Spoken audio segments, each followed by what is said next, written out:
Yo soy Miguel Alejandro Hayes y te invito al Solar. Este es un podcast para hablar de Metatranca.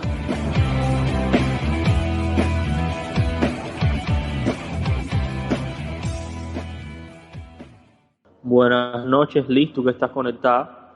Buenas noches, Lainer, también que te veo. Lainer, imagino que sea así, también te veo por ahí. Hoy yo quería hacer un podcast en vivo, no es primera vez que lo hago.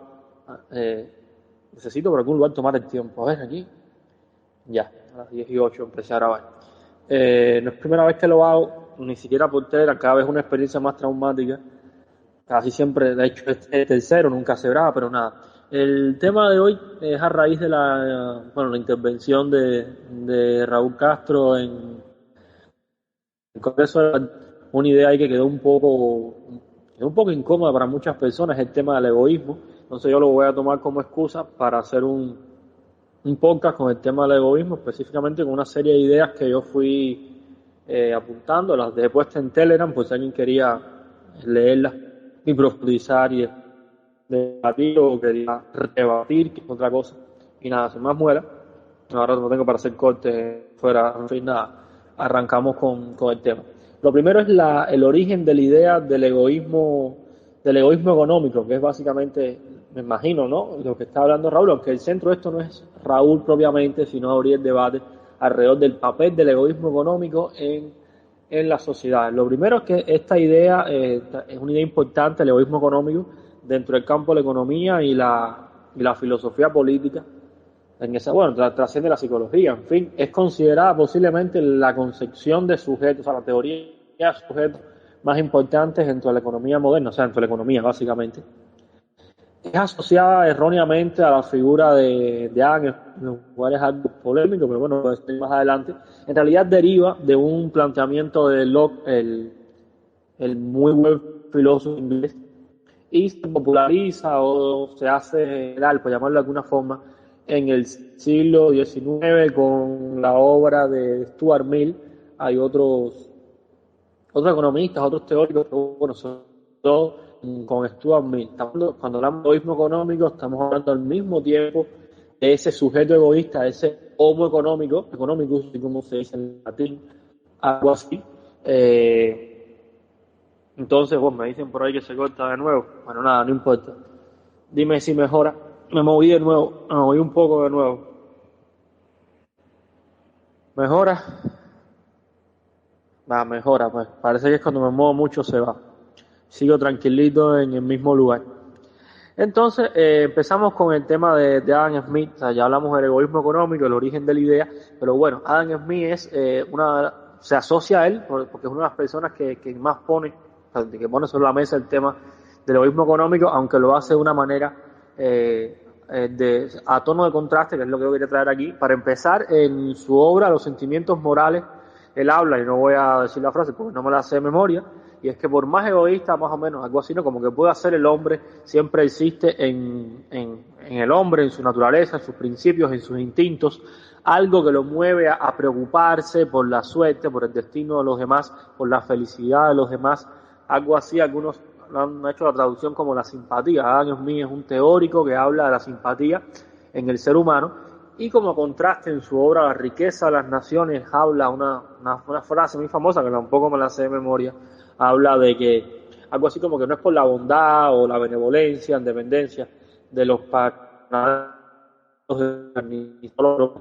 que se nos preocupa la comida. Es decir, no comemos por la bondad del panadero, sino porque el panadero está buscando la satisfacción de su interés personal, de su beneficio propio. Es decir, en la obra de Adam Smith, la base de su teoría, se puede encontrar una especie de dualidad en el ser humano, que es la simpatía y el amor propio. Esta dualidad suele interpretarse una especie de, como sin todo hay una dualidad, la gente tiende a ver una contradicción, lo cual a mí me resulta siempre chistoso, porque a nadie se le ha ocurrido, por ejemplo, contraponer, nadie serio, en la física, el espacio y el tiempo. O sea, no es espacio y tiempo, simplemente son dos variables relacionadas, son una dupla teórica que no están fajadas.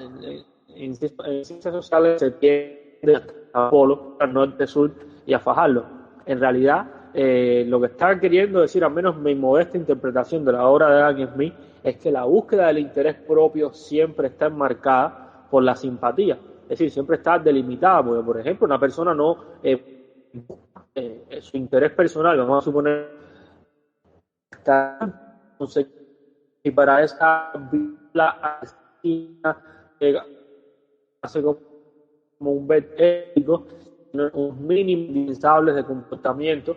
Por ejemplo, los lazos familiares, la educación que recibió, la cultura, el propio respeto a la ley. Entonces, el respeto influye sobre esa simpatía. Me está llegando por aquí que se escucha mal. Me voy a mover un poco. Me muevo. Me dicen si se escucha mejor. Sí, Dios mío, pero qué cosa más rara esto. Bueno, seguimos, no importa. Cada vez que se vayan me mandan el mensaje por ahí. Yo tengo en la pantalla el laptop y veo las protestas mejor ya. Marco dice que mejor. Entonces estábamos con... Sí, me avisas exactamente.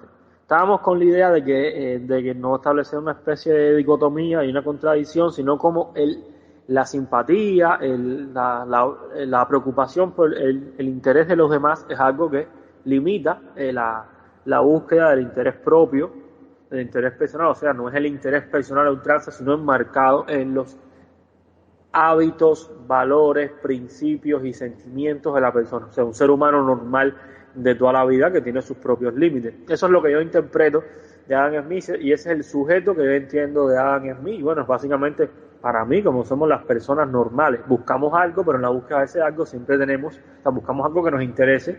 En la búsqueda siempre tenemos unos límites, unas normas a las cuales asumimos. Bueno, este es más o menos el egoísmo económico, para mí, puesto un poco en contexto de la obra de Adam Smith. Si podemos entender que el egoísmo económico es la búsqueda del interés personal, bueno, sería más o menos esto. Entonces no nos queda el egoísmo económico como una especie de cosa oscura. Si ese hombre económico no nos queda como una cosa oscura, malévola, sino un hombre normal, un hombre enmarcado en un contexto. Ahora, el papel de este hombre económico, de este egoísmo económico en el capitalismo, bueno, esto lleva un poco de contexto histórico, pero no nos vamos a meter ahí porque parece abusivo. Y lo que se trata es que la persecución del propio interés económico es beneficioso para la sociedad. Es decir, esa es una idea que está defendida por Adam Smith. Es decir, para él esa persecución del interés personal, siempre que sea moralmente legítimo, puede ser económicamente beneficioso para la sociedad. Y eso es una noción muy importante de Adam Smith, porque él, recuerden, bueno, no importa, si no saben o no importa, él tiene una noción de equilibrio que es muy importante, o sea, se da una relación más entre la búsqueda del interés personal y esa simpatía, esos valores que forman parte de la persona. Normalmente un grupo de personas pues atribuye esto al comportamiento favorable del capitalismo, o sea, la lógica implícita del capitalismo funciona porque las personas están como de forma egoísta. O sea, el egoísmo económico del sujeto es lo que mueve el sistema. ¿Qué tiene idea de relevante? Bueno, ponerla en contexto, y es que esta idea, primero que cuando aparece, estamos hablando de la obra de Adam Smith, La riqueza de las naciones, aparece publicada en 1776, qué sé yo, me puedo equivocar el año, creo que es el 76.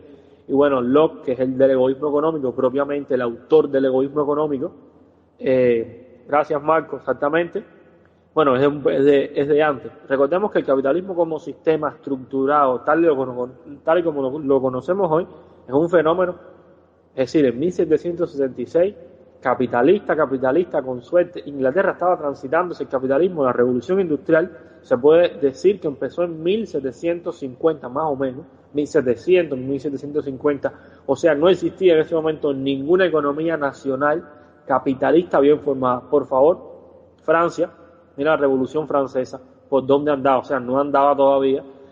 Los americanos casualmente se estaban independizando, pura casualidad. Los alemanes eran 4 granjeros, en fin, países como Holanda, bueno, en fin, Bélgica no era un país, nada, el mundo no era el mundo capitalista tal, y como lo conocemos, era simplemente el feudalismo transitando hacia el capitalismo. Por tanto, el momento del desarrollo del objeto de estudio, o sea, el capitalismo, estaba en un punto donde era imposible para un teórico ver toda esa estructuralidad que puede tener el sistema capitalista. Más le estoy pidiendo, son teóricos que están intentando buscarle una explicación a esa nueva sociedad industrial que está emergiendo.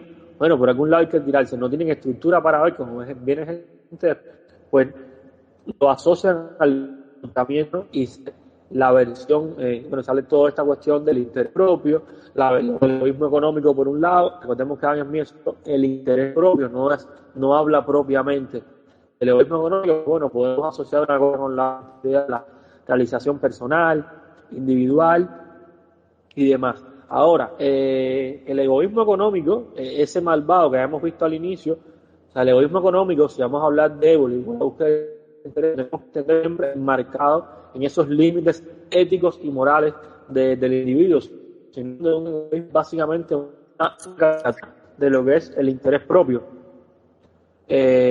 Por otro lado, este egoísmo que se da como que se explica, ¿no?, de forma grotesca, poco teórica, que es como si los productores en la economía fueran una especie de psicópatas de la ganancia, gente que solo busca ganancia y para eso no le importa matar, violar, asesinar, lo que sea. Entonces, el interés propio, ese egoísmo, esa realización personal, siempre está condicionado en normas y está condicionado, que es lo más importante, también en una estructura. O sea, ¿cuál es la estructura? El florecimiento, la estructura social, el florecimiento de las relaciones mercantiles que son propias de la complejidad del trabajo humano. Recordemos que la complejidad de la división social del trabajo hace que el hombre se especialice cada vez más y tenga que hacer, si hace tornillos solamente, tiene que hacer tornillos suficientes para poder comprar pan, carne de puerco, tomate y todo lo que hace falta para alimentarse. Ese fenómeno, es decir, ese mercado es resultado de la división del trabajo, y eso es lo que condiciona ese interés económico. O sea que para poder subsistir, para poder sobrevivir, hay que, y obviamente, el interés económico. Entonces, si miramos hacia atrás y empatamos con la idea de Adam Smith de los panaderos, pero el interés no es más que una necesidad que se genera en el individuo a partir de estar inmerso en un fenómeno, o sea, en una sociedad mercantil que a la vez resulta de la propia división del trabajo. O sea, ese interés personal no es más que el instinto, o sea, la supervivencia del hombre enmarcada en una sociedad mercantil. En pocas palabras, hay que producir para... Entonces no es que el panadero se levante y dice, ay, qué bueno soy, voy a hacer pan. Es que el panadero necesita hacer pan para poder comprar todo lo demás que hace falta para vivir. Aparte que el panadero no debe comer mucho pan porque está obstinado de comer pan.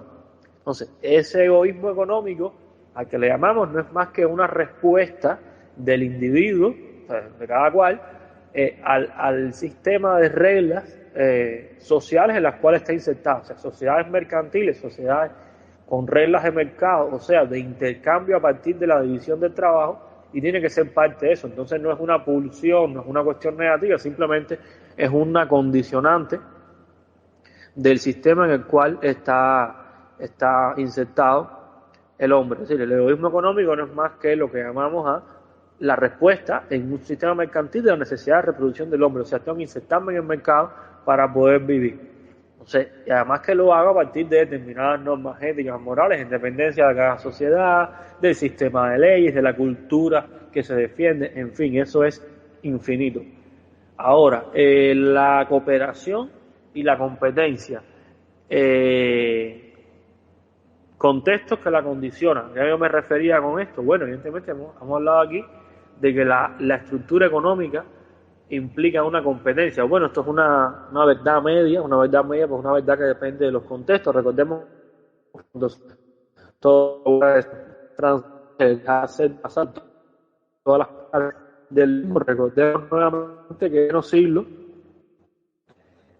18 hay una alta demanda. Recordemos estos muchachos eran de Inglaterra y los otros franceses. La solución fue que Inglaterra, perdón,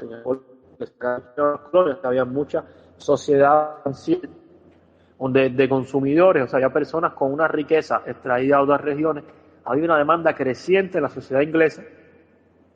Se fue, me dicen, se oye mejor.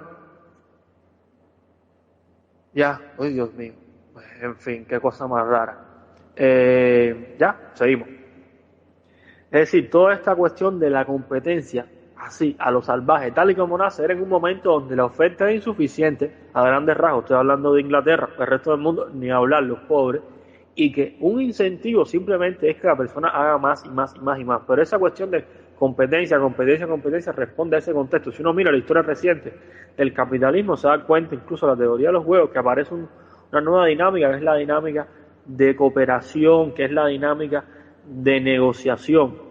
Y eso llegamos al punto donde la realización del interés personal de alguien implica la realización del interés personal de otra persona. Si pensamos en la teoría de los juegos y el clásico ejercicio cheo y serio, bueno, poco serio, de la competencia entre dos monopolios que venden refrescos, ahí está Coca-Cola y Pepsi, y es un punto donde a ninguno de los dos le conviene, ninguno de los dos sube el precio, porque si no, se puede quedar sin cliente, y a la vez a ninguno de los dos le conviene hacer una guerra de precios, porque los dos pueden tener pérdidas, posiblemente tienen que ir bajando los precios a la par. Este puede ser que no sea un buen ejemplo, pero a lo mejor no hay pero sí es un buen ejemplo porque hay un efecto de sustitución alto entre Pepsi y Coca-Cola. Da igual, si no hay una, te tomas la otra. Entonces, ese punto donde es preferible cooperar que competir. Y hay muchos escenarios en la economía que se pueden dar donde es mejor simplemente cooperar que competir. Entonces, podemos hablar de una disolución del egoísmo económico.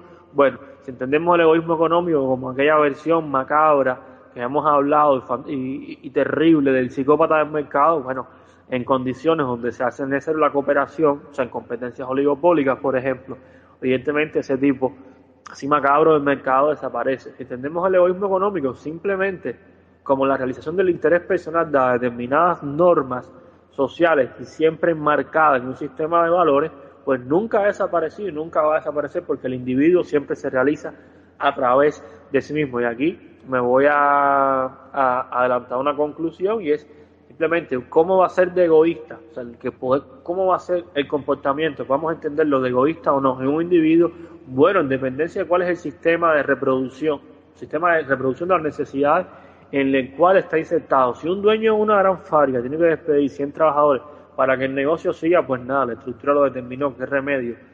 Es el punto a donde llegó el desenvolvimiento de la estructura económica, que hay algo detrás y que es mucho más complejo, pero al menos a este punto donde estamos es necesario entender así que es, en última instancia, la estructura productiva en la cual está insertado, que incluso el hombre puede ser que la haya construido conscientemente, lo que va a determinar su comportamiento y no una pulsión macabra, diabólica. Ahora, el egoísmo económico en el todo social. Esto tiene que ver ya con lo que habló Raúl, todo lo demás era muela o voceo mío. Ahora sí vamos un poco al grano. El egoísmo económico en el todo social. O sea, pensando en una sociedad cualquiera, en Cuba, por ejemplo, todos somos egoístas. Bueno, vamos a suponer, ya vimos lo que puede ser el egoísmo económico, o como una manera de entender seriamente el egoísmo económico original, que es derivado de Locke, y en una versión un poco más pausada, sin visto a través del prisma de Adam Smith, que aporta mucho a la comprensión del sujeto en una economía. Si entendemos el egoísmo económico, eso es como que, bueno, quiero más, cualquiera de las dos versiones, pues nada, tenemos un problema. Vamos a suponer que todo el mundo es egoísta, ese egoísta económico que quiere más, o cualquier tipo, en fin, el egoísta económico de toda la vida, preferentemente el macabro, que quiere destruir la sociedad, que quiere crecer y aplastar a todo el mundo. Ya, perfecto, todos somos así. Pues tenemos un problema si todos somos así. Da igual que todos seamos así, porque en una sociedad, sobre todo la cubana, el 90 y pico por ciento largo de la población cubana son simplemente asalariados, o sea, no son dueños capitalistas. Si entendemos el producto social, todo lo que se produce en una economía, como relación de salario o de ganancia, la mayoría de las personas lo que reciben es salario. Me pregunto quién puede hacerse rico, más rico y más recontra rico, y construir un sistema capitalista o un sistema esclavista o el que le dé la gana a base de su salario. Es decir, ¿se puede construir el capitalismo solamente con los salarios? ¿Cómo es eso? ¿Salarios del mundo unidos? No, en realidad no, porque el salario simplemente da las condiciones de vida, ir a comida, los zapatos, un viajecito. No, darse un viajecito no es ganancia, no es plusvalor, es parte del salario. Darse un viajecito es parte de las necesidades de refrescamiento que necesita una persona para poder vivir. O sea, no es una ganancia. Ganancia es el que tiene medio millón guardado, bueno, no sé, depende de cómo está el mundo ahora. Tiene mucho dinero, X, que no usáis, guardado en un banco. Ganancia es todo aquello que sobrepasa con creces la reproducción de las necesidades. O sea, la mayoría de las personas en el mundo, y Cuba, que es la que estamos hablando, vivimos o viven, o lo que sea, malvivimos de lo que sea, del salario. Por tanto, del salario no se construye el capitalismo, se construye de la ganancia. Y el salario, bueno, únicamente la gente pasa hambre, igual de en todos los salarios. O sea, haría falta que se juntaran muchos salarios para construir el capitalismo. Juntan muchos salarios, que quiere decir que dejaron de consumir. No tiene sentido. O sea, el salario solamente es, desde la economía política, desde la realidad, es un elemento, salario del trabajador directo, del que no es dueño de medio de producción, del trabajador contratado, es un elemento que solo sirve para reproducir las necesidades de ese trabajador, que insisto, no es solo comida, la recreación, el esparcimiento, el teatro, el Netflix, la pornografía, todo eso es parte de la reproducción del individuo. Entonces, el salario no produce capitalismo o no tiene poder para cambiar una sociedad, ya sea para ir para atrás o para adelante. Ahora, en el caso de Cuba tenemos otra particularidad, que es el tema del salario insuficiente. O sea, el poder del dinero, el poder del dinero económico es el poder de generar ciclos económicos. Para generar tiene que juntarse y comprar medio de producción o fuerza de trabajo, comprar esclavos, lo que sea.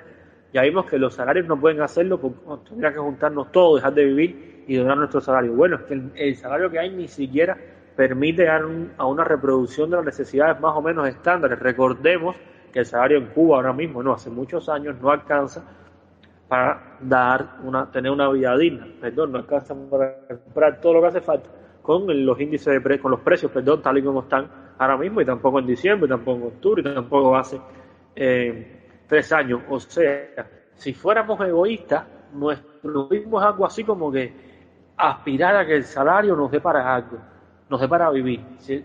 Honradamente. Si el salario nos diera para vivir honradamente, pues perfecto. Simplemente nuestra ambición sería más o menos enmarcada siempre en los límites de lo que da un salario, porque no somos señores capitalistas. Ahora, pasamos al otro elemento. En Cuba no todo el mundo vive de un salario de un contratado, o sea, no ser dueño de los medios de producción. Hay personas que viven de tener una ganancia.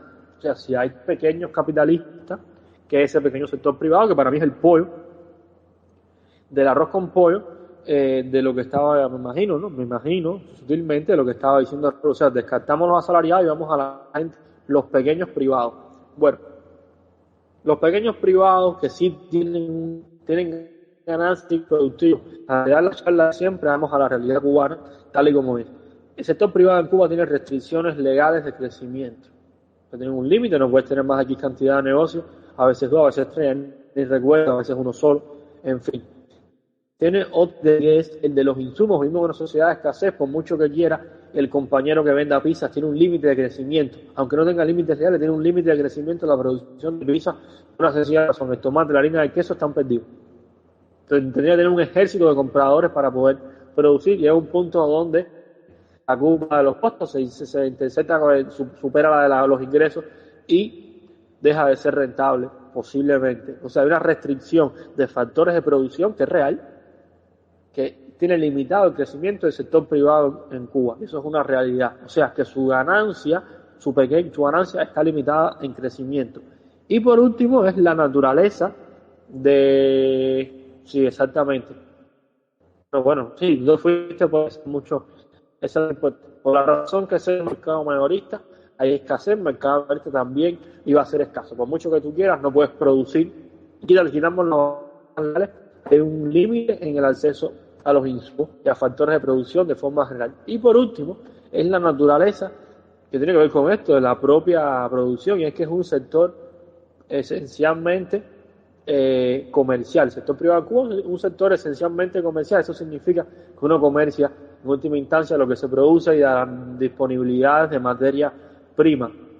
Es decir, de nuevo una idea, o otra forma de decirla, uno solamente puede comerciar, con lo que se produce. Somos un país de hay poco para el comercio y además que hay restricción muy fuerte de la demanda. Una persona no puede ir a La Habana a restaurantes de lujo, no por eso se le van a llenar precisamente porque la demanda en Cuba también es restringida porque eso, o sea, hay bajos ingresos. Por tanto, para que ese sector crezca irremediablemente, haría falta condiciones que no son reales. Fíjense que los sectores que crecen irremediablemente, por llamarlo de alguna forma, son sectores que dependen de ingresos extranjeros. Cuando el turismo creció, perdón, el negocio de los alquileres creció exorbitantemente porque vino un flujo de turistas que disparó la demanda dentro de la economía. Lo mismo ocurre con el turismo de hoteles, en fin. La inyección de demanda que tiene la economía cubana no es propia de la demanda interna, es una inyección que viene de afuera, que viene a consumir dentro de la economía cubana. Entonces, el sector privado ni siquiera tiene, dadas las condiciones de la economía cubana, la posibilidad de seguir creciendo. Ahora voy a Marx. Marx dice que antes a Marx. O sea, este sector privado está limitado en su crecimiento. ¿Cómo es posible? Y esto ya lo he abordado, que sea un capítulo. ¿Cómo es un pequeño sector privado limitado, tanto económica como política, como legal? Yo digo política que existe todo, ha existido siempre todo un aparato ideopolítico de propaganda contraria al sector privado. Y bueno, la gente ve los ciberactivistas en contra del sector privado en Cuba, que son reales, las escuelas de cuadro del partido, etcétera. Hay toda una propaganda contraria y un sistema de prácticas contrarias al sector privado, no voy a meterme ahí. ¿Por dónde es posible que ese sector crezca? Ya vimos que los asados del sector estatal y del privado no pueden hacer nada. No se construye el capitalismo, se construye con ganancias. Bueno, los que tienen ganancias, o sea, los pequeños capitalistas, o sea, son pequeños y su capacidad de crecimiento está limitada por todos los lugares habidos y por haber. Y ahora si voy a Marx, como dice Marx, capítulo 24 del Capital, el capitalismo solo surge de la comunidad originaria. O sea, el capitalismo no es un hecho, aún siendo estas personas grandes ahorradores y tuvieran mucho dinero y pudieran crecer y hacerse todo recontra multimillonarios, se van a encontrar con una restricción. Y es que el poder político, o sea, el control el ejército, el gobierno, el partido, los medios de comunicación más importantes, o sea, los medios de comunicación estatales, televisión y periódicos, están en manos de un grupo que no le va a permitir a esa gente que hagan eso. O sea, construir el capitalismo en una sociedad es tomar las relaciones poder, o sea, estas relaciones de poder político también. No se construye el capitalismo, no se cambia la economía de una sociedad si no se cambia también el sistema político, porque la economía responde a unas relaciones de poder que son respaldadas de todo el aparato político. O sea, ¿cómo es posible que las personas, estos ambiciosos, buscadores de ganancias, que tengan muchas ganancias, puedan cambiar el sistema? Encima de que no pueden crecer, si pudieran crecer, no tendrían forma alguna de cambiarlo. Lo otro, y es que volvemos nuevamente a todo esto, y ahora esto no está prohibido, lo voy a decir, y es el tema del crecimiento de la ganancia. Hay una explicación un poco que tiene que ver nuevamente con el egoísmo económico, es que el capitalista, el dueño de una ganancia, busca más y más y más y más y más y más, infinitamente más, lo cual es una fase, y eso estudiado incluso desde la economía convencional, y es que las personas trabajan o descansan en dependencia de una especie de relación excluyente, matemáticamente una curva de nivel, una curva de preferencia se llama, que se da entre los dos. Esto en español es algo tan sencillo como que si yo trabajo 8 horas y me gano, don Miguel aquí en Cuba, como está la cosa de mala, $500,000, trabajando 8 horas al año, me gano $500,000, cada 9 horas me voy a ganar $1,000,000, y vamos a suponer que yo con $500,000, que es verdad, me sobraría inmensamente para vivir un año, pero por todo lo alto, acabando. Es decir, hay un punto donde ya yo no necesito trabajar más, por mucho dinero que tenga, prefiero emplear mi tiempo en eso, porque ya todo el dinero que tengo hace mis necesidades. Un ejemplo exorbitante es que yo tenga $100,000,000,000 y que por trabajar el doble tenga $200,000,000,000. La pregunta es, ¿para qué yo quiero $200,000,000,000 para poder vivir si con 100,000 no los voy a gastar nunca en mi vida? Entonces esa idea de crecimiento así por todo lo alto es un límite de crecimiento, ya lo vimos desde la estructura, pero bueno, desde el punto de vista del sujeto, que estoy hablando, el hombre egoísta económico, hay un punto que es la capacidad de la persona, los intereses, o sea, las expectativas. El pequeño negocio también tiene un límite de crecimiento en cuanto a las expectativas. Uno se planea hacer un pequeño negocio cultural, el negocio también es más estrés, más preocupación. En el caso de Cuba, inviertes una persona dueña de 10 cafeterías privadas al mismo tiempo. ¿Qué clase de estrés con las hamburguesas, jamón, el refresco, el bocadito de helado, el coronavirus que está, por Dios, buscar materia prima, dado como funciona el sector privado hoy, para funcionar 10 cafeterías sería volverse de lo que yo estoy seguro que aunque tenga unos ferros, administradores, hay un punto donde uno prefiere no correr con todo ese riesgo, porque mientras más grande es el capital, esto lo saben la gente que vive en los negocios, más grande es el riesgo que se corre. O sea, hay un límite y la realidad lo demuestra. Las personas llegan hasta un punto porque llegan a determinadas condiciones de vida y crean una especie de equilibrio entre la cantidad de tiempo que trabajo y la cantidad de ganancias y el nivel de vida que tengo. Eso depende de cada persona, obviamente, pero la idea es esa. Hay un límite que se plantean propiamente las personas. Vemos a Adam Smith, dado su sistema de valores, sus sentimientos, su crianza, su cultura, pero además las propias capacidades y gustos de las personas que simplemente no desea seguir creciendo. Y además que la ganancia no siempre tiene que ser entendida de una forma economicista. Más ganancias, o sea, la gente entiende la plusvalía y la ganancia desde el punto de vista cuantitativo como excedente de inventario. La ganancia puede ser tener más tiempo de ocio, pasar más tiempo con la familia, ir a más teatro, irse al TV a aprender unas cosas raras de las que se enseñan por ahí. Es decir, la ganancia como bienestar humano, o sea, como forma específica del bienestar humano del dueño de los medios de producción, puede tomar tantas formas como el dueño de los medios de producción quiera. Puede ser una vida de relajo, no tiene que ser acumular, tener más y más y más dinero, como si fuera el tío de los paticos estos de Walt Disney, que se me olvidó el nombre de esa persona, ese psicópata del mercado que solo busca más dinero. Entonces, también puede haber psicópatas del dinero, los hay, me imagino, esta gente obsesionada con el dinero, pero la mayoría de los sujetos no somos psicópatas ni en la política ni en la economía. Por tanto, esa búsqueda de ganancia no solo responde a las necesidades, porque también el que tiene un negocio necesita ganancia para poder vivir. O sea, el dueño de los medios de producción necesita de la ganancia vivir él y además reponer las condiciones del negocio, o sea, volver a comprar toda la materia prima, todos los insumos. O sea, la ganancia es una necesidad para sostener el negocio. Además, también implica el perfeccionamiento, si es una cafetería, ponerle un mejor techito, cambiar las mesas, o sea, responde a la propia dinámica de crecimiento, pero también tiene un límite enmarcado por todo lo que hemos visto hasta ahora. Entonces, también ese sector no es crecer y crecer descomunalmente, sino que tiene un punto de equilibrio, un punto de estancamiento, y esto estadísticas hay de sobra, más que la pequeña propiedad. Yo, que me encuentro en pequeña propiedad, llega y se impone en el mundo por sí sola, sino que se inserta entre los tejidos, se convierte en un elemento, digamos, instante dentro de todo el ciclo productivo, pero no llega a ser propiamente la hegemonía, la pequeña propiedad. Entonces, dicho esto, ya se acabó. Creo que llevo 30 minutos, me pasé un poco, 30 minutos exactos hablando. Ya llegamos a las conclusiones de todo esto. 30 minutos sin parar de hablar, extraño. Yo siempre hablo usando las conclusiones de como mencionó el compañero de Ejército Castro, es una visión muy durez de lo que es el sujeto en una sociedad, el sujeto que busca prosperar, que tiene horizontes, que tiene metas, que tiene expectativas y que son válidas siempre que se ajusten a determinadas normas, vamos a decir normas y valores más o menos universales, no matar, no robar, en fin, esto no es la Biblia, pero se entiende la idea, es una serie de comportamientos estándares que tienen que ver con la vida, en la convivencia en una sociedad, o sea, cumplir con unos mínimos establecidos, y eso es normal, necesario en todos los individuos, y que parte de ese comportamiento de realización de metas, de objetivos, también implica muchas veces que esas metas sean interdependientes con otras metas y simplemente se entrelacen y ocurra este fenómeno que habíamos hablado de la cooperación. En el caso cubano, evidentemente, no somos, en ese caso,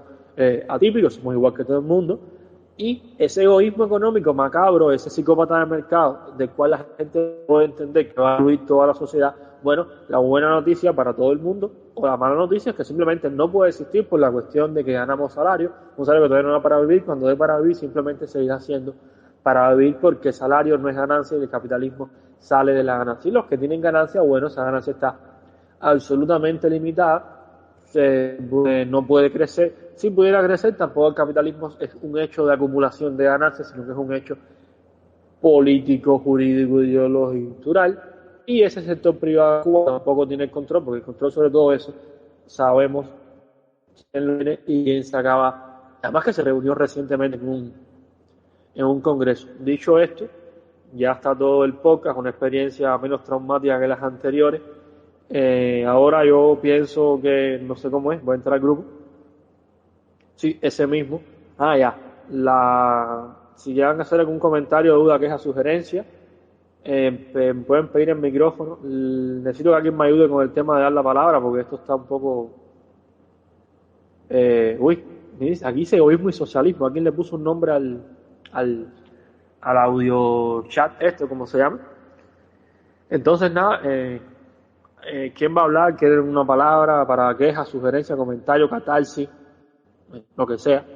Propuesta, promoción, nuevos cargos, lo que sea.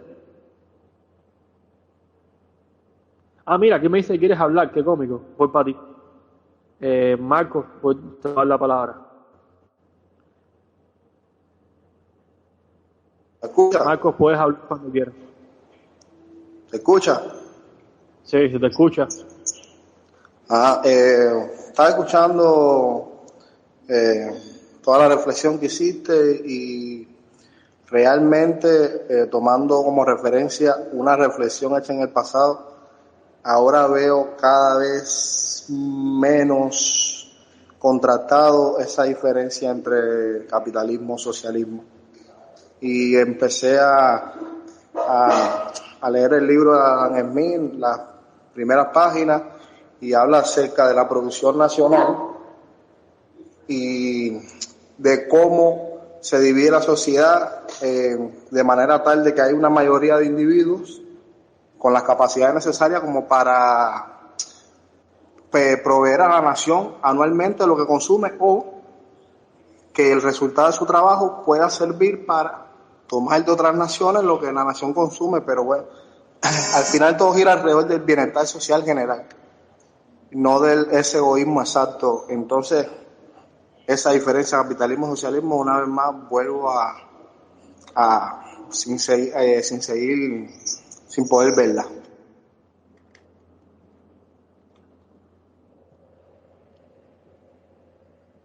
Ya, Marco, gracias. Ahora te voy a hacer unos comentarios. ¿Vas a seguir hablando?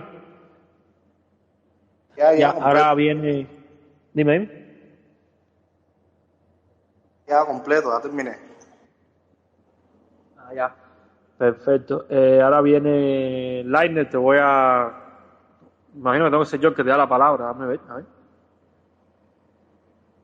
A ver. Sí. Ya, tienes la palabra.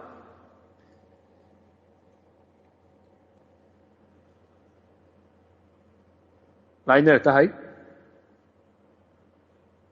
Lainer.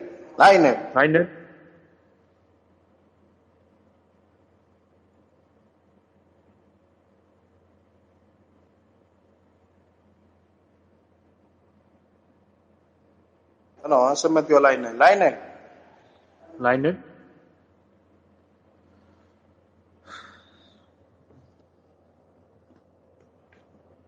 Bueno, en lo que aparece, te voy a ir comentando. Qué bueno esto de hacer los podcasts por esta vía. Es un vacilón. Estoy acostado en la cama, todo acomodado.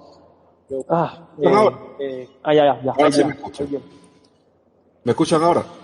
Sí. Ok.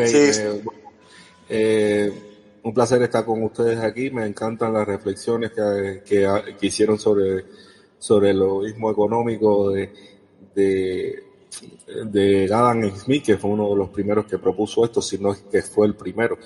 Pero me gustaría escuchar cuáles son sus criterios acerca de la filosofía de Adam Smith en la actualidad, o sea, porque la economía que planteaba Adam Smith, esto de la mano del poder de autocontrol de la economía, que son las bases del liberalismo como tal, aplicado a la economía actual, a la especulación en bolsa, como que no hay un ente regulador, porque la economía después de que el dólar perdiera su peso en oro, o sea, la relación del dólar se desvinculó del oro y se vinculó más al petróleo. Las bolsas de valores empezaron en los sistemas especulativos y en los ciclos económicos, pues realmente la filosofía de Adam Smith, en el sentido de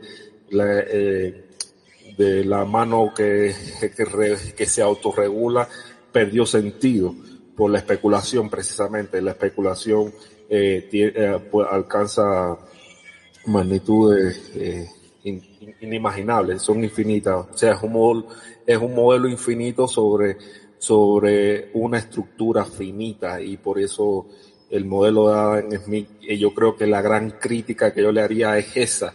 Pero bueno, con respecto al egoísmo económico, ¿cómo ustedes lo ven? Porque yo no lo había visto en esta parte sí entiendo más bien de las relaciones de necesidad-satisfacción que planteara Adam Smith también con respecto a esto del egoísmo económico, pero no lo he extrapolado a la actualidad. Sí su modelo como tal, esto de la autorregulación, eso queda completamente descartado en la actualidad con los modelos económicos actuales. Ahora con el sistema, con lo nuevo que acaba de plantear Raúl, es vago, porque yo creo que concentrar el poder en una sola figura, que en este caso vendría siendo Díaz-Canel, que tiene el poder, tiene los dos poderes reconocibles del Estado, hasta que se pueden reconocer del Estado cubano hasta el momento, que son el partido y el gobierno. Esos son los dos poderes reconocibles. Quizás pudiéramos decir que el ejército es otro, pero realmente yo creo que el ejército se subordina bastante al poder del partido y del gobierno, que los dos quedan en Díaz-Canel. Y eso crea una estructura social en Cuba que, para mi descontento, adquiere matices verticales, no tiende a horizontalizarse, sino más bien a verticalizarse. Y cada vez más el poder se concentra en un pequeño grupo de personas. Esto es contraproducente para cualquier democracia, aunque yo no soy uno de los más críticos del gobierno, pero sí me parece que esa verticalización de la sociedad, de la estructura que se pueda generar en Cuba, es contraproducente para una democratización, para tener una sociedad más horizontal, que es lo que las sociedades democráticas aspirarían. Aunque también, cuando hablo de democracia, hablo de que la democracia es algo bastante utópico, inalcanzable. Deberíamos hablar de la democracia a través de grados de democracia. O sea, qué tan democrática es nuestra sociedad, como algo aspiracional, aspirar a ser lo más democráticamente posible, pero conociendo que la democracia absoluta es utópica. Y bueno, al final metí aquí una disertación. También quería invitarlo, como una de las cosas que quisiera invitarlo a mi espacio también, que en YouTube. Y cuando me refiero a invitarlo, es a invitarlos a que participen, a que de cierta forma, porque bueno, a ver, me explico, puedo canalizar el audio, tecnológicamente hablando, puedo canalizar el audio de Telegram a una directa de YouTube. A eso es lo que me refiero, ¿entienden? O sea, lo puedo hacer para hacer la directa, y realmente tengo un canal pequeño, pero que llega a un número considerable, por decirlo de alguna forma, de personas, donde podrían de cierta forma interactuar con un mayor número de personas y abrir un debate tan inteligente como se dan, como el que acabo de ver, en un espacio un poquito más plural. También entran personas de muchas ideologías. Pues yo, Lainer, ya, gracias. Agradecido por la invitación. Voy a empezar contigo. No, espérate, ¿alguien más va a pedir la palabra? ¿Hay 3 personas en el chat o hay más gente? Yo puedo ver aquí cuánta gente hay aquí. ¿Cómo es? Estoy revisando. Ya, bueno, estamos. No hay más gente. No me he dado ni cuenta. Bueno, no importa. Siempre ya con 2 personas intercambiando, ya ese mínimo es algo. Digo, porque alguien escucha, alguien dice y después se revierte el proceso.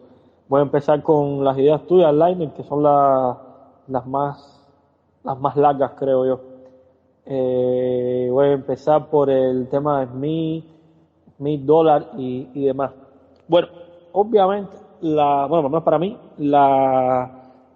Smith es no es el autor de clásico que más yo estimo, realmente es Ricardo, pero eso es una gran familia. O sea, uno nos ve, hay una continuidad explícita, continuidad teórica, quiero decir.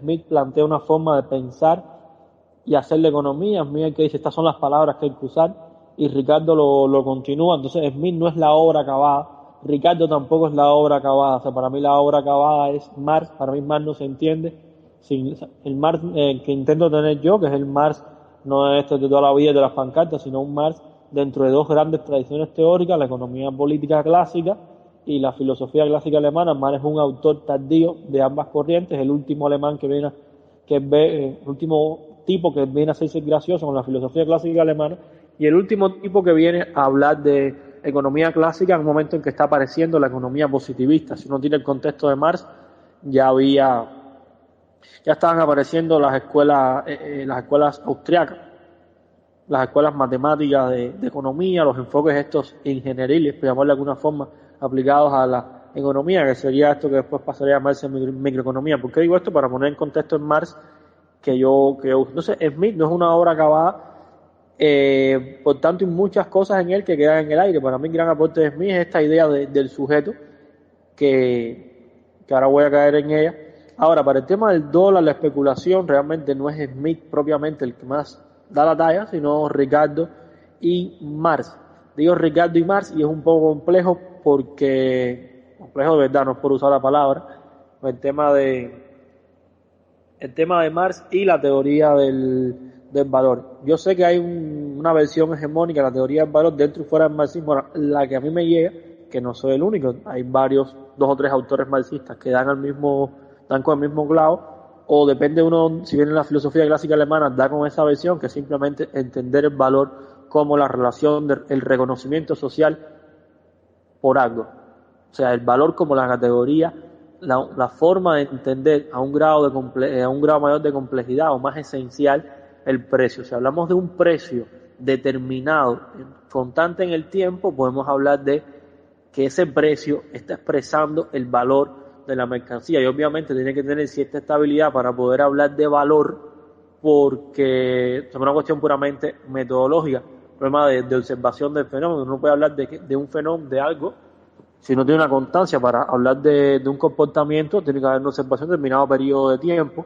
Entonces responde más bien para mí a esos criterios. Yo no puedo hablar del valor de una cosa cuando eso está todo el tiempo, cuando no dura nada, cuando es muy volátil, cuando no es muy variable. Es como estadísticamente uno mete el comportamiento de algo que está sub y baja, y dice, bueno, no hay una cierta estabilidad, por llamarlo de alguna forma, cierto valor que predomine, por tanto, esto no tiene una medida fija, algo así. Al menos yo lo tiro por ahí. En ese sentido, Marx lo que estaría aportando, honestamente, no sería nada nuevo. La teoría del valor aplicada, esta que estoy hablando, aplicada a eso, lo único que te diría es que ahí hay una volatilidad, por llamarlo de alguna forma, y unos comportamientos tan complejos del reconocimiento del valor del capital. Bueno, en última instancia, en el mercado de la bolsa es el valor del capital, puede ser un poquito más, un poquito menos, bueno, el valor de la propiedad sobre el capital, para ser más técnico, que es un mercado que todavía se está conformando, que está sujeto a muchas dinámicas y que, o sea, nada de eso es ajeno, a mí me parece, digo ajeno, es que me parece desproporcionado o me parece una aberración, me parece una forma que ha encontrado el sistema de valorar el capital, que insisto, malo es cuando eso se usa para fines sin sentido, pero si esa forma de captar capital, de captar dinero, pues en última instancia se empleara o se emplea en cosas que son útiles, a un bienestar social, a un bien común, pues perfecto. Entonces, no me parece una aberración desde el punto de vista de la teoría del valor, simplemente para mí la reafirma en el sentido que el sistema capitalista llega a un punto donde, las estructuras productivas llegan a un punto donde descubre que la inestabilidad del reconocimiento del valor de algo, en este caso de la propiedad sobre el capital, puede ser propiamente un negocio. Y cuando yo descubro, no es que alguien lo descubra, es que el propio sistema genera esa forma específica, ¿sabes? Genera como una forma lucrativa la propiedad, o sea, el imaginario social que se construye alrededor de la propiedad sobre un capital, se juega con eso. A mí no me parece, honestamente, no me parece nada aberrado en el sentido de la propia lógica del sistema, y desde el punto de vista utilitario, siempre que se use para un bienestar social, no me parece desproporcionado. En última instancia, eso es parte de la recirculación del dinero y el capital propiamente en la economía. Eso es el tema de esa cuestión, insisto. Marx lo que aportaría, o Marx o cualquier economista clásico, esto es muy importante, recordemos que los economistas clásicos no son teóricos, eso es una cosa que puede parecer redundante, pero no, los teóricos son personas que se dedican a buscar la generalidad y la lógica de los fenómenos, no sus casos específicos. Ellos estaban dando en última instancia fundamentos de cuál es el origen de la riqueza. Por ejemplo, Marx resume, la riqueza son los valores, para Marx, ¿no?, que es el que cierra la escuela, son los valores de uso reconocidos socialmente. Esto es una tautología, porque para que algo sea valor de uso, tiene que ser reconocido, valorado, tener un precio, reconocido socialmente. O sea, las riquezas son los valores de uso. Eso es lo que dice Marx. Así es resume la riqueza. Bueno, las acciones son un valor de uso porque tienen una utilidad, y obviamente tienen un valor porque son reconocidas de determinada manera. Por tanto, forma parte de la riqueza social. Es en última instancia una mercancía, fíjate, pues funciona como una mercancía para el que la compra, para el que la vende, y tiene un valor. O sea, es una mercancía más que genera el sistema. Lo demás sería prejuicios, dogmas, o simplemente ubicarlo estructuralmente y utilitariamente a ver a dónde les queda. Entonces, estos autores clásicos lo que ofrecen siempre, porque son clásicos, son cosmovisiones de la economía. Ellos están explicando el origen, bueno, mira ahora Adam Smith cómo se llama, el origen de la riqueza. Están buscando todo el tiempo el origen de la riqueza, los sujetos que intervienen, una explicación, genera una especie de cosmovisión de las estructuras de producción de realidad de la sociedad moderna, porque por primera vez con el capitalismo, ese tránsito al capitalismo, se dan sociedades que tienen una estructura, que tienen una lógica diferente a los 1000 años de feudalismo clásico europeo. Por tanto había que buscar una explicación, y eso es lo que estaban buscando ellos. Por tanto tienen un límite de hasta dónde se puede llegar propiamente con lo que dijeron ellos. Lo otro sería instrumentalizar sus teorías. Y aquí llego casualmente a algo que me hayas comentado, que es el tema de la mano invisible, el egoísmo, el ser humano. Bueno, yo considero, desde lo que he visto, que los liberales posteriores, o sea, para mí hay un liberalismo clásico que es muy bonito, cual su cierre obviamente es Marx, y un liberalismo para mí vulgarizado, posterior, que lo que hizo desde mi punto de vista es simplemente mutilar la obra de Smith, Ricardo, y bueno, a Marx poner una cruz ahí, una pila de clavos, caerle a tiro y odiarlo porque sí. ¿Qué digo mutilar? Porque la mayoría de estos autores, Adam Smith, Ricardo, no hay muchos más, 6, son 2 o 3 más, asumen esta concepción dual de las cosas, que dual no es ambiguo, no significa ambivalente, no significa ambiguo. Dual significa que se manifiesta de 2 maneras, y lo van mutilando. Entonces, con esto del egoísmo, hay una visión, ya hablaba desde Stuart Mill. Stuart Mill es en última instancia un liberal de la economía, y toda la tradición de la escuela austriaca, en fin, que hablan de ese egoísmo a ultranza, de ese hombre egoísta, cuando en realidad lo ven a secas. O sea, para mí le están mutilando el papel de lo otro que habló Adam Smith, que es el tema de los valores, los intereses, las reglas sociales. O sea, ¿qué actualidad tiene? Bueno, para mí dio en el clavo, pues simplemente está diciendo que el hombre siempre busca algo, luchar por algo, lo que le interesa, y siempre lo hace enmarcado en determinadas reglas. Eso, desde un punto de vista lógico, es un aporte que presente siempre. O sea, buscamos algo dentro de los propios límites que poseemos como seres humanos, ya sean por la crianza, la educación, los sentimientos. Alguien que mata, puede ser que mata a todo el mundo por dinero, menos a su mamá y a su papá, un ejemplo, ¿no? Ese límite lo ponen los valores, los sentimientos, las normas, las cuales asumimos o no. Entonces, esa cuestión, toda la tradición no, perdón, no puedo exagerar, una parte de la tradición liberal simplemente lo mutiló y convirtió eso en estas cosas raras que andan por ahí, Kaiser, en fin, no meterme con esa gente ahora. Y eso es por un lado, por eso hablo de mutilación, y el otro es el tema de lo autorregulado del mercado, la mano invisible, la famosa autorregulación, el papel del Estado y todo eso. Bueno, ¿qué pasa? Al menos pienso yo, si uno ve la obra de Adam Smith, o lo ojea por lo menos, se da cuenta que Adam Smith no era un secretario de un partido, no era un mediocre, un tipo, no lo dije mediocre secretario del partido, era un tipo con cultura, quiero decir. Adam Smith era un profesor, un académico, un intelectual puro y duro. Por tanto, estamos hablando de una persona con mucha cultura. Si uno revisa una cosa muy común entre los teóricos, es simplemente cuando no hay un recurso teórico, buscar una metáfora, que es a donde yo quiero llegar. Después todo el mundo viene a Adam Smith. Recordemos que, según los manuales existencialistas de la filosofía nace de la poesía. ¿Qué quiero decir con esto? Que de alguna manera hay que llamarle a las cosas, y las primeras metáforas que usa siempre la teoría cuando no la encuentra son las metáforas de la literatura. Aunque existía previo a Adam Smith la obra de William Petty, el gran iniciador de la economía moderna es Adam Smith. Por tanto, él es el que tiene que crear todo el aparato categorial con el cual se va a desarrollar la economía. Y cuando no tienes categoría teórica, porque no tienes de dónde rayos sacarla, no hay una historia teórica anterior, tú eres el inicio de la historia teórica, tú tienes problemas de poner el nombre a las cosas. Y para mí, ahí entra el tema de la mano invisible. Si ponemos la obra de Adam Smith en contexto de cosmovisiones imperantes, mecánica clásica por todos los costados, la mano invisible, ¿qué es lo que está diciendo? Que las relaciones sociales de intercambio por sí solas van a llegar a un punto de equilibrio. Ese punto de equilibrio no significa un óptimo. El equilibrio, desde el punto de vista de qué es el equilibrio de mercado, simplemente el punto donde la oferta se toca con la demanda.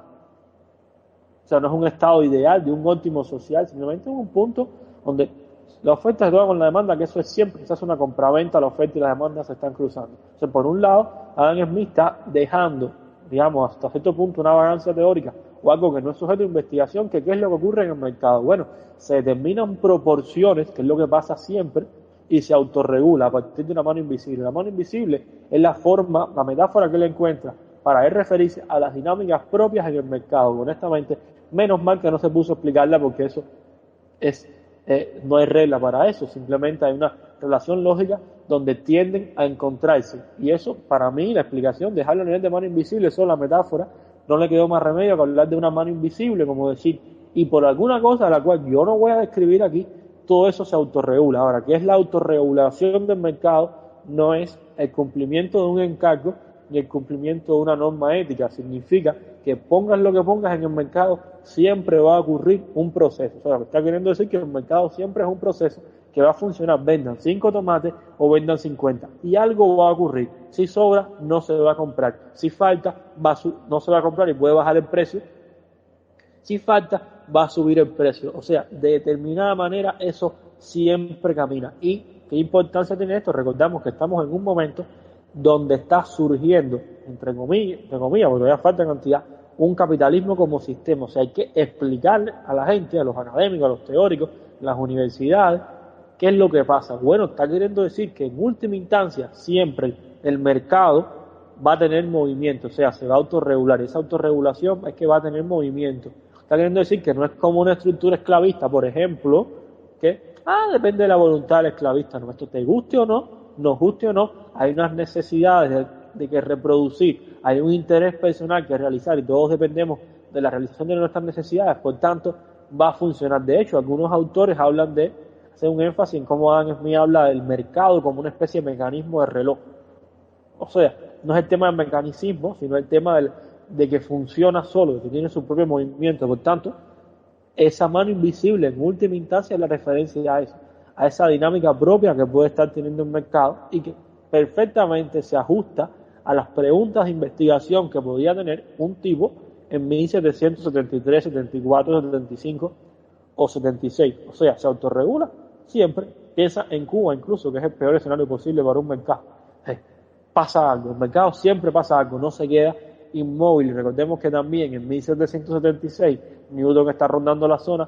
Todas las ideas de lo móvil, de lo inmóvil son extremadamente importantes. Es decir, que todo está en movimiento en ese momento es importante por, bueno, la influencia de Adam Smith en el tema de la física, la inercia si no actúan fuerza sobre él, y como el mercado es algo que siempre está recibiendo la acción de fuerza, pues siempre va a estar en movimiento. O sea, las proporciones que se insertan en él, o sea, son fuerzas que actúan sobre él, la fuerza de la oferta, la fuerza de la demanda, perdón, siempre va a haber un punto resultante, un equilibrio que no es más que un momento de interacción de las fuerzas que están ahí, eso engancha con toda la cosmovisión de la física, la mecánica clásica, imperante en ese momento. El tema de la verticalidad, sí, coincido contigo, Cuba es una sociedad demasiado vertical. Sin embargo, a mí lo que me llama la atención siempre es que es vertical sin democracia, y tú hablabas de grados democráticos, yo le agregaría siempre grados y espacios democráticos, porque puede haber grados en unos lugares, grados en otros, por tanto hablar de grados y espacios en ese sentido es vertical sin democracia. Perfectamente podríamos ser una sociedad donde todo se decida, todo se ejecute desde arriba, sin embargo desde abajo se decida quién es el que va a estar arriba. Es más importante de por qué está tan distante el que está de arriba es y por qué no lo pusimos nosotros. Por ejemplo, a esa que haga lo que le da la gana, bueno, sí, el que está ahí va a hacer lo que le da la gana, pero porque a nosotros nos da la gana, y si no nos da la gana lo quitamos. Entonces esa verticalidad no es tan importante como la ausencia del poder ciudadano, al menos desde mi punto de vista. Y lo otro es el tema de Marcos, del bienestar. Yo coincido contigo, Marcos, una muy buena observación. Acabas de superar media academia cubana de economía con esa visión de Adam Smith, que regreso a la idea del bienestar, que eso es muy, muy importante, porque sitúa el centro de gravedad de la obra de Adam Smith, no en ese mito que se ha construido, y por ahí estaba Leitner, hablaba del contexto. Bueno, voy a volver a eso. En Cuba, en la academia, se centra la obra de Adam Smith, lo poco que se estudia, es el enfoque tradicional que Adam Smith se le asocia a ese liberalismo, a ese capitalismo salvaje y brutal, y nada que ver, todo lo contrario. Es decir, en este pequeño podcast estamos haciendo casi una especie de reivindicación de la obra del padre de la economía clásica, o el iniciador de la economía clásica, porque no solo en Cuba, pero estamos hablando de Cuba, se le suele asociar, de hecho, los libros de texto, la parte de Adam Smith es como el representante del capitalismo brutal. Cuando uno ve en su obra, todo el tiempo un rechazo, una condena a la explotación, al abuso, no al egoísmo como este que describe, es decir, que describe no, realización de los intereses personales, sino el interés privado. Hay que hablar del interés privado, del interés comercial como dañino al bienestar social, al bien común, que eso es algo importante. Entonces, en Cuba sí hay una tendencia un modo de estudiarlo un poco caricaturesco, muy distorsionado, y por eso la observación de Marco entra muy bien, porque en realidad Adam Smith es un humanista. O sea, se le puede considerar a Adam Smith un humanista, un defensor de los valores, que simplemente está encontrando, no es que lo defiende, es que está encontrando, o sea, no está viendo, como ya hemos mencionado, el papel de la estructura en el condicionamiento. Por eso habla del interés privado, del interés comercial, como contrario al bien común, porque no está viendo que hay una estructura de producción que está determinando que esas personas tengan que ser, en última instancia, explotadores, digamos, un poco agresivos en materia de derechos con sus trabajadores, etcétera. Incluso está condenando, él está identificando ese comportamiento, esa realización del interés personal como desequilibrada, como que está en contra de las normas sociales, de los valores, de la tradición, que es muy importante. O sea, él encuentra en esas personas un desequilibrio. O sea, no es ni que lo defiende, sino que lo está explicando de ese modo, y hay una distorsión de considerar a Smith un defensor de eso, Por eso insisto, muy importante lo que dice Marco, porque propiamente toda su obra, recordemos que no era economista, porque no existía la economía como ciencia, era un filósofo de la moral, y toda su obra gira alrededor de la moral y el bienestar social. Dicho esto, terminé el comentario. La palabra por ahí.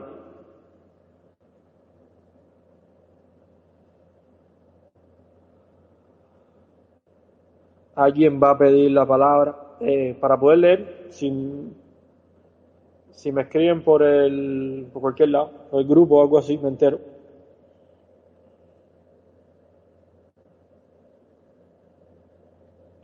O en el comentario o en la publicación del podcast, por ahí. Bueno, parece, no veo ninguna señal de vida. Parece que nadie más va a decir nada. ¿Me dio algún mensaje? Marco está diciendo algo. Espérate. No me baja.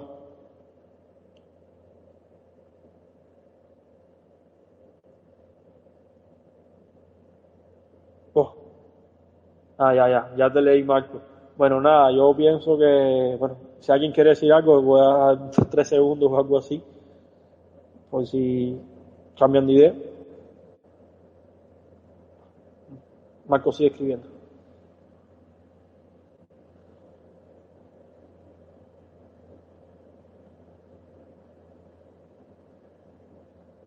Marcos dice algo.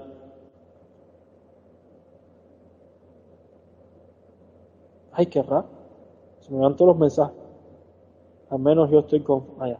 Bueno, pues nada, entonces yo pienso que llevamos como 2 horas aquí hablando cualquier cosa. Estoy agradecido, no lo voy a revisar, no importa que sean 2, 3, 4 personas, yo siempre de escuchar, de recibir opiniones, para mí ya eso basta y sobra. De todos modos, el podcast, es decir, esto se va a publicar ahora aquí mismo en el grupo, en el canal, y lo voy a subir a iVoox. Les agradezco a todos los que han estado un ratico, todo el tiempo, no he estado pendiente de cuánta gente hay conectada. Yo feliz de hacer esto. Realmente voy avanzando, cada vez menos catastrófico. Por ejemplo, esta vez creo que se grabó. Bueno, yo no lo puse a grabar. Déjame averiguar por ahí si lo pusieron a grabar.